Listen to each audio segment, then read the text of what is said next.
श्री रामचरितमानस में गोस्वामी जी ने लिखा, बंदौ गुरुपद पदुम परागा, सुरुचि सुबास सरस अनुरागा। अर्थात गुरु चरण रज की वंदना करने से, उसका पान करने से, गुरु चरणों में जो रज यानी कि जो धूल लगी हुई उसका जो पान करता है, उसके जीवन में 4 चीजें सहज रूप में प्राप्त होती हैं। उसके जीवन में सरसता आती है, उसकी सुंदर रुचि हो जाती है, भगवान के प्रति अनुराग बढ़ जाता है। गुरु कोई स्वरूप नहीं है, गुरु जिसके जीवन में प्राप्त होते हैं, ये जो मनुष्य का शरीर हम सभी को प्राप्त हुआ है, कहीं ना कहीं हम भटके हुए हैं, लेकिन जैसे ही गुरु की प्राप्ति होती है, गुरु के द्वारा हमें भगवान की प्राप्ति हो जाती है।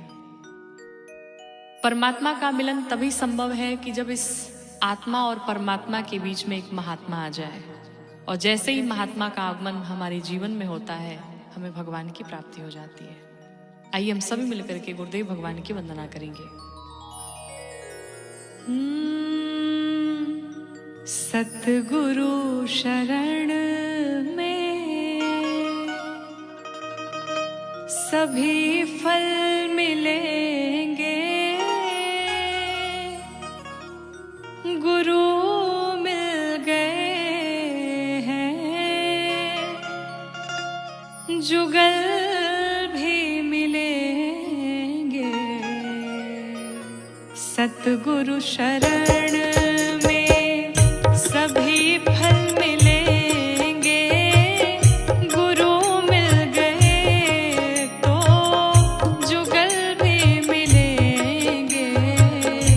सतगुरु शरण में सभी फल मिलेंगे, गुरु मिल गए तो जुगल भी मिलेंगे। सभी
के